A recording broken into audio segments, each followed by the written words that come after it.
Stay tuned for the Joan Quinn Profiles. Joan served the state of California as a member on the Arts Council and on the Film Commission. She was formerly on the Architectural Commission and fulfilled 2 terms on the Fine Arts Commission for the city of Beverly Hills. As an editor for Andy Warhol's Interview magazine, Condé Nast Publications, and the Hearst Corporation, Joan covered the world of fashion, the mysteries of food, the excitement of theater, and the international art scene. She continues to find people who are on the cutting edge of their professions. Here's Joan AGAJAINIan Quinn. Hi, I'm Joan Quinn, and welcome to the Joan Quinn Profiles. We're here at the Hollywood Museum on Highland Avenue in Hollywood, and it's in the historic Max Factor building. And waiting to be profiled are artist Peter Faulkner and actress Layla Khoshnoudi. Figurative artist, sculptor Peter Faulkner trained at Wimbledon College in Art in London. He's worked in film production for design companies, and he's engaged in sculpting at Madame Tussauds. He's a first and foremost an artist of portraiture. But currently you live in London and you've had all these other experiences. Where did this creativeness come from? I think I've always been creative. I mean, since day dot, as far as I can remember. Always doing something, whether it's creating a mess in my dad's garage or whatever it was. But and I think it was inevitable that I was going to do something creative down the line. So not in your family? No artists in your family? My granddad on my mother's side, he was quite creative, but my parents are. I mean, they can draw a stick man. I think it's always a bit of a running joke in our family. But aside from that, no. So you were born in England? Yes. And you did all your schooling there? I did, yeah. And then, as you started to work, did you go right to art school, or were you in something else before? I did. I went to Torquay Art College, which is near where I was brought up in Devon, to begin with. Did a 1-year course there, and then I went on to do a photography course. Oh, so you've taken lots of different courses, but you dabbled a lot after college, like in film. What did you do in film? I then went on to do a BA course in Wimbledon, which is where I studied specifically for the film industry. Oh, you did? And it was a great course. I mean, it was run by a lot of people that are professionals in the film industry, so they knew the best way to get into it and the way to teach, which was really important.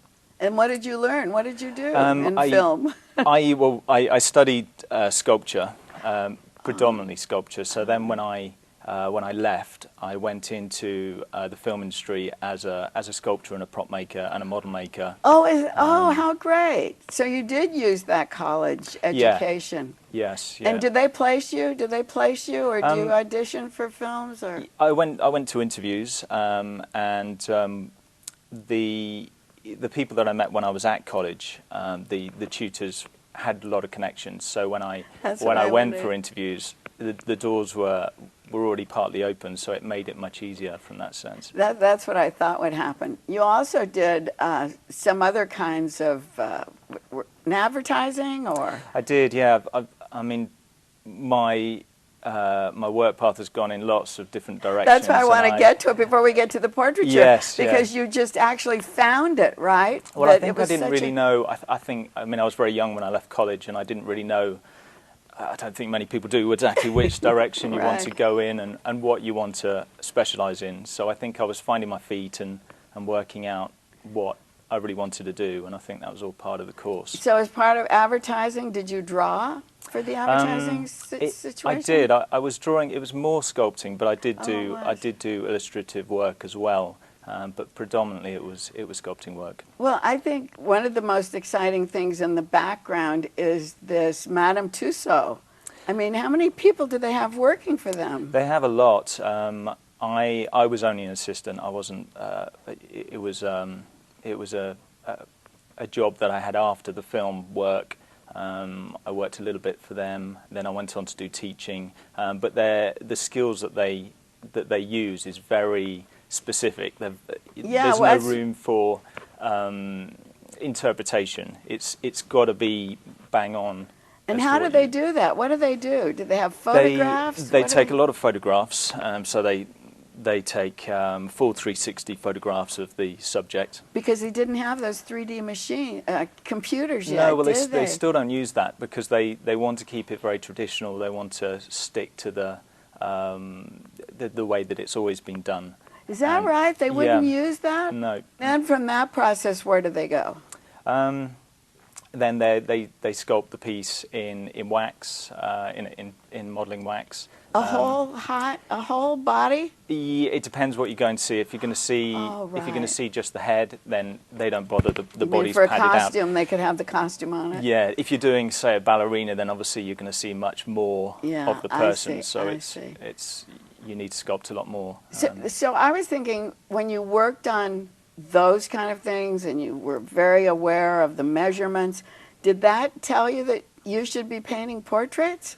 I think when I worked in the film industry, I found it very, you're a very tiny cog in a very big machine, and your role is, I mean, you could work for months on something, and you don't know if it's actually going to make it to the final cut. You mean I mean, on your sculpture when you're in the yeah, film? you're making a prop, and at the end of the day, you don't know if it's going to even make it into the film. And when it does, it's only on screen for maybe a fraction of a few seconds, or if you're lucky, a couple of minutes. That's a very good point, because people think that it's great to have your work in a film, but as you're saying, it's like that, right? It is very, very fleeting for a lot of work that goes into it, and it's not really. I mean, it's creative, but it's not. I didn't find it very fulfilling. I found it very restrictive, and I think that's why I left to go and do portraits. I mean, I like people. I like faces. I find people are very interesting. But it's a combination of what you learned in these different places, isn't it? It is. The skills that I learnt are transferable, and they're things that are very useful. Did you use those skills, or did you learn those skills in college? I did. Oh, you did? I did, you yeah. learn portraiture of that? We did a lot of life drawing. I see. Which was very important from an observational point of view, and we did a lot of sculpting, also in the same way. But what about the materials that you were using? The materials you were using in film, the pieces that you were putting on the set, and the things that you were using at Madame Tussauds, or the things you were using in advertising, were they all the same kind of materials? From a sculpting perspective, I used clay. In the film industry, they use a lot of polystyrene, and if you're going to create something very large, then you don't want to be making it in a heavy substance, because you're not going to be able to move it around. So from a practical point of view, polystyrene is very. But you don't use that. You haven't transferred those into portraiture. No, I haven't. I have recently done a portrait of Michael Jackson, which it's sort of a three-dimensional painting made of popcorn.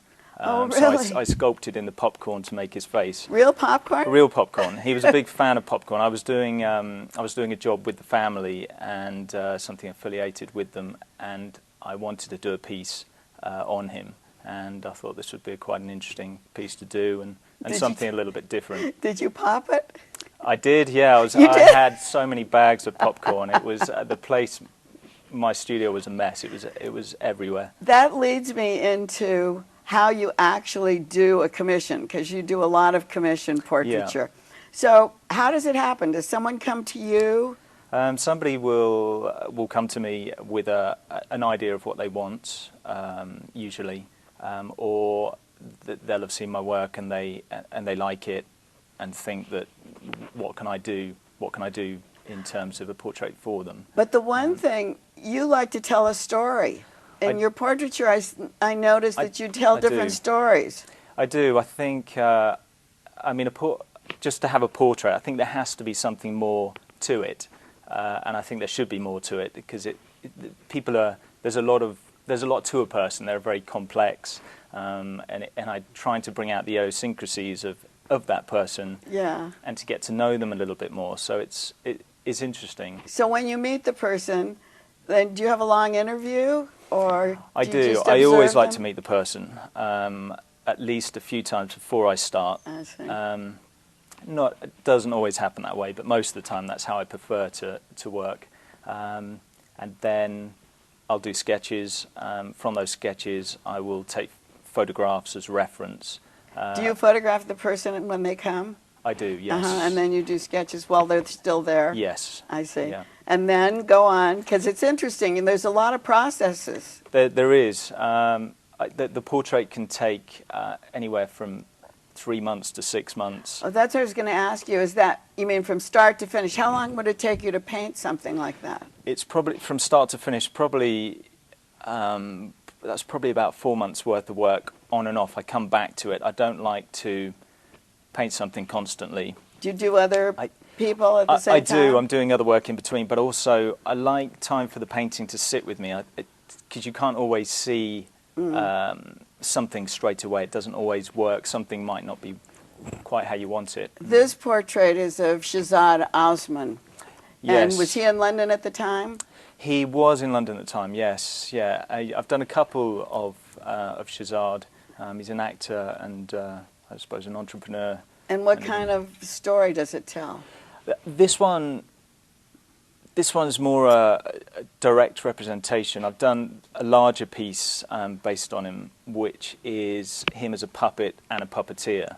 And I was trying to, it's the sort of the internal and external struggle of what somebody goes through and how he felt. So I was trying to portray that, and also to say that you're in control of your own life at the end of the day. But it's a fabulous painting. Yes, I've seen it. It's his bigger own than strings. this, right? It is. It's life size. It's quite big. Oh, it's life size. Okay, let's get into that, because I notice you paint head, body, standing, groups. How do you decide, and how large can you paint? Any size. I don't think there's any restriction. I think it depends what you're trying to say about the person. If you want, I did a painting of George Davis, who's I don't know if you know the store Next over here. It's a popular store in London, in the UK, and he was the owner of Asda, and I was I wanted him to be. He's quite a big man. He's got quite a big personality, and I wanted to get that across in the painting. So I increased the scale of him, so it was over life size, and it feels like he's not intimidating, but he's got a presence. Is it a bigger canvas? Is that what you do, or you paint him fuller on the canvas? Yeah, it's a bigger canvas, but also the scale at which I painted him. He's probably about 1.5 life size. Oh, really? And it's got a presence that if I'd have painted him life size or smaller, it wouldn't have that same presence.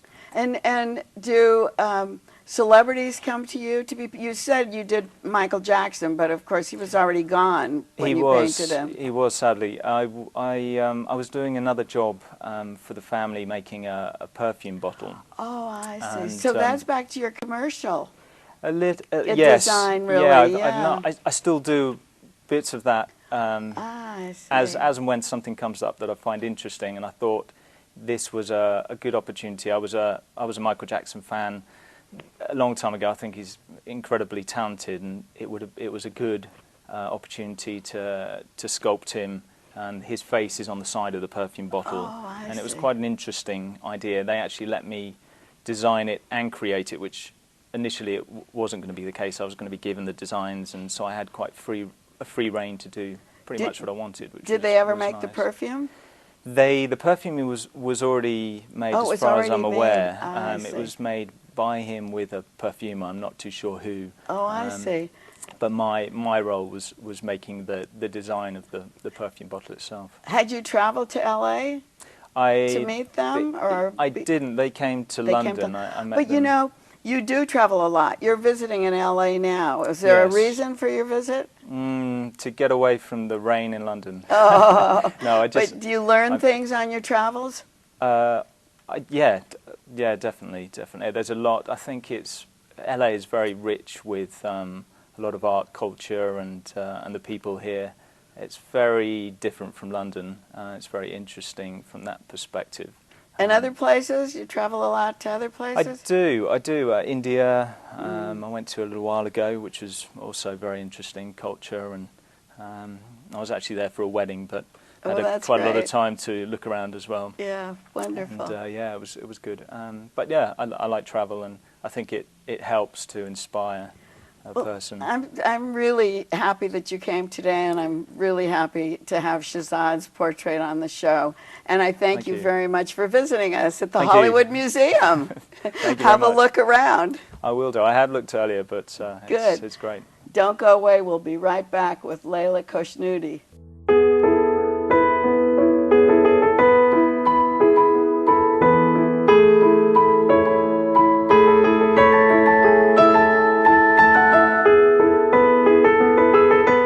Hi, I'm Joan Quinn, and welcome back to the Joan Quinn Profiles. We're here at the Hollywood Museum in the historic Max Factor building, and I'm with actress Layla Khoshnoudi, who moved to New York City to study with Martha Graham's School of Contemporary Dance. She earned an MFA in acting from the Brooklyn College and joined the resident company at the Flea Theater. Layla's in Los Angeles. I think you're just visiting, aren't you? Yes. And she's performing in Women, a play at the Hollywood Fringe, which has all of the best stuff. Oh. And you just come for a little visit and then you're gone? Yeah. We've been here for a few days, and we're going to be here for a week and a half more, performing every few days, seeing some shows as well. Good. Yeah. It's good, isn't it? It's really good. Were you a dancer? Yeah, I was a dancer before I became an actor. Oh, so I was a student of dance. And when you went to Martha Graham, did you have to audition to work there? No, just apply. Is that right? And is that the write one a down? little bit. Where was it? Up on the east side? Yeah, it was at the Upper East Side. I think it's moved since, but yeah, I had to write an essay to get in. But is that right? I didn't have to dance for them. Because it was like more school in a way? Yeah, I guess you had to write an essay about why you wanted to be a dancer and try to write something very smart and poetic that Martha Graham might have approved of. And I got in, which was very cool, and I went straight away, very, very soon after graduating. But you were in Texas. I was. You went to college there? I did. And so Martha Graham actually brought you to New York in a way. Yes, very much so. So did the training that you got there help you in acting? Sure. I would say yes.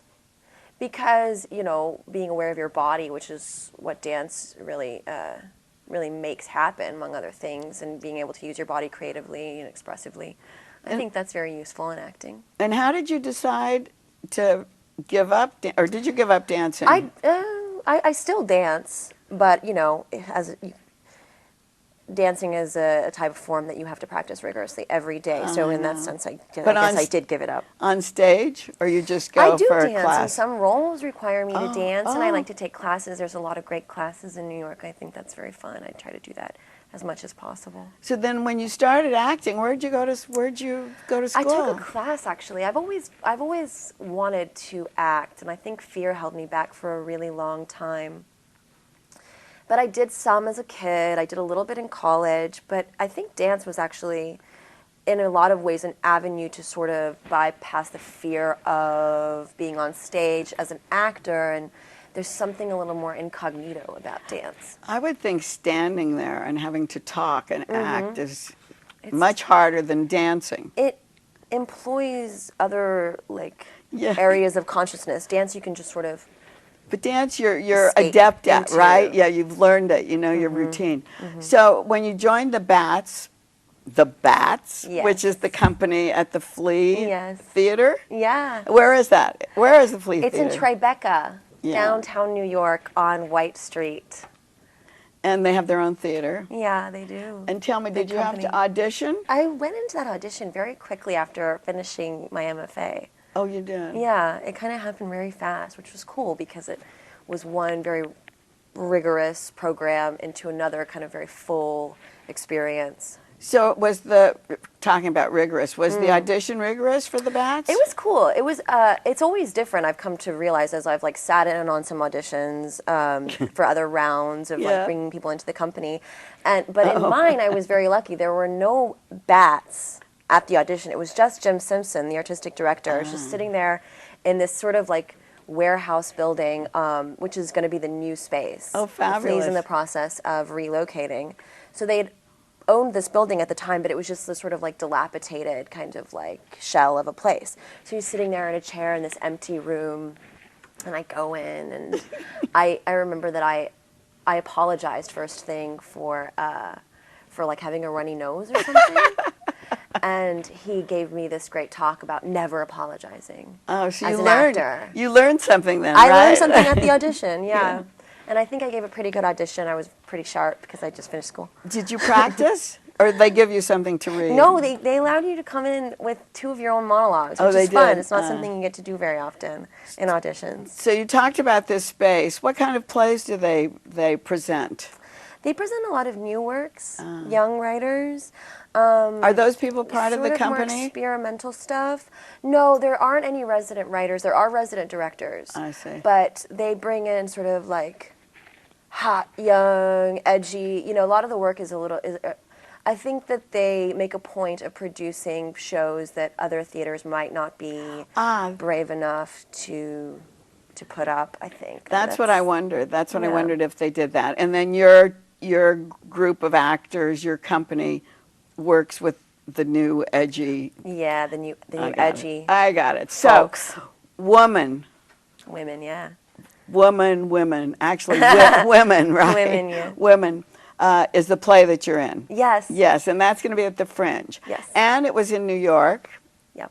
And it was sold out for how long? Months? It was months. We did a show. It started at the Flea, of course, as a part of a late-night program called Serials, which is serialized theater. So it came in 6 different episodes, which were in different productions, like over different weeks. And so when that finished, there was this sort of like, it seemed like a very kind of like spontaneous and kind of like whimsical idea to put it all together in one show. So we were all talking about it. We were like, yeah, of course we would want to do that. And then they ended up doing it, which was the surprise number 1. Were you in all the serials? I was. You were. So most of the cast was in all the serials. I see. This And did you team's bring been together that from the beginning? Which Did is you cool. bring that cast with you? Yeah. Same. Oh, so you all came out from New York. Samesies. Okay, go on. Finish telling me about it. So I think, well, surprise number 1 was the success we had at Serials. Then putting it together was just this sort of really cool thing we thought was kind of too good to be true. But then the fact that it was just consistently selling out and the runs kept getting extended and we kept relocating at different theaters in New York. Oh, is that what happened? Yeah. And then, boom, Hollywood Fringe. So, then boom, Hollywood Fringe. Yeah. Who wrote it? Kiara Atik. She has some great background. Yeah. Have you worked with her before? Nope, I had not worked with her before this. Tell us a little bit about what else she's done. She has done some plays. I think she had a full-length play produced at Ensemble Studio Theater last year. She's got a book published. Was she there during your show? Yeah. Oh, so did she give you some direction? She and Stephanie worked together sometimes during the rehearsal process. But And Stephanie is Stephanie Ward, the director, right? Is she here too? So she was here. She just left because she's working on a project at Lincoln Center in New York, so we lost her. She was here with us. She made sure we got all set up.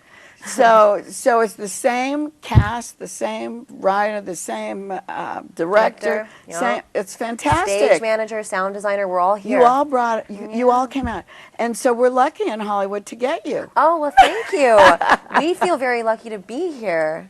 So what role do you play? Wonderful place. I know, we love it. Beautiful. What do you play? I play Jo March. Okay, tell us about what Women is about, because I think it's a collaboration of 2 different things. Yeah, it is. It is. It's a collaboration between Girls, HBO's Girls, and which is very Which is very yeah, could agree with that. And Louisa May Alcott's Little Women. Very Right.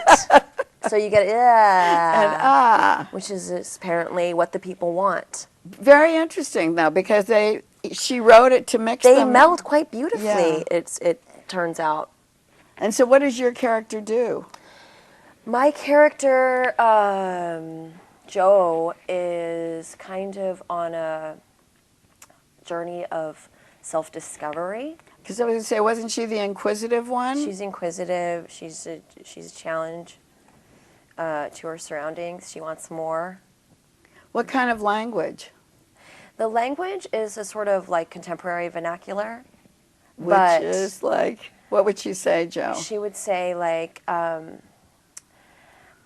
sure, I thought we had big plans to move to the city and make names for ourselves. And sure, she talked a big talk about career and not being defined by marriage and about how heterosexual relationships are inherently coercive. So she's like on the edge, but she's still that. She's a thinker. Yeah, right. She's a quick thinker, and she's got a lot going on, but she's a little flip. And how many other women are in it? How many other women are in it? Okay, so I've got 3 sisters in it. So it's total 4 March sisters. And who are then they? Then Marmee, who's the mother. So we've got Amy, played by Lydian Blossom, Meg, played by Abby Rosebrock, and Beth, played by Rachel Lynn. And then we've got Marmee, our mother, played by Vicky Rodriguez. And do you guys hang out in New York? Oh, yeah. So you're really close? We've become really close. Some of us were really good friends before the production, and others we sort of knew each other from being in the same company, but we've all become very close, especially now as we're here together. We're going to the beach today. After this. Good. All right, going to the beach. It's a great day for the beach, isn't it? Every day. I know. Every day is heaven here. We love LA, but I like New York too. Are you looking for film work here? Yes. Will this be a film, do you think? Women? There hasn't been talks of that yet, but hey, I don't doubt it at this point. Anything's possible with this show. What about the audiences? Do they vary here? Yeah. Are they different? Do you do you play off an audience? We've only had 2 shows so far, I think. And the first one was one of the quietest shows we've ever had, which was interesting, actually. I felt like they were very engaged and listening, but I think in New York, there was such a buzz around the show that people sort of knew what to expect, and they came in with this energy. Right. And then I think the second show here, I don't know if people had heard about it, and it was also just a better sold house, and people came with a lot of energy, and it was one of our best shows. Really? So you This can last feel show that? Here, oh yeah. We were all elated after this last show. Everybody in the cast was just on. That's great. Just really on. It felt so good. That's great. Yeah. Well, it's good to have you here, and I love that theater people from New York come to LA and vice versa, because I think it's a wonderful exchange. And Layla, good luck. Joan, go to thank the you beach. so much. Go to Here the beach. I go. Going straight after this. Thanks for watching the Joan Quinn Profiles, and write to my email, JAQUINN1 @AOL.com. See you next time.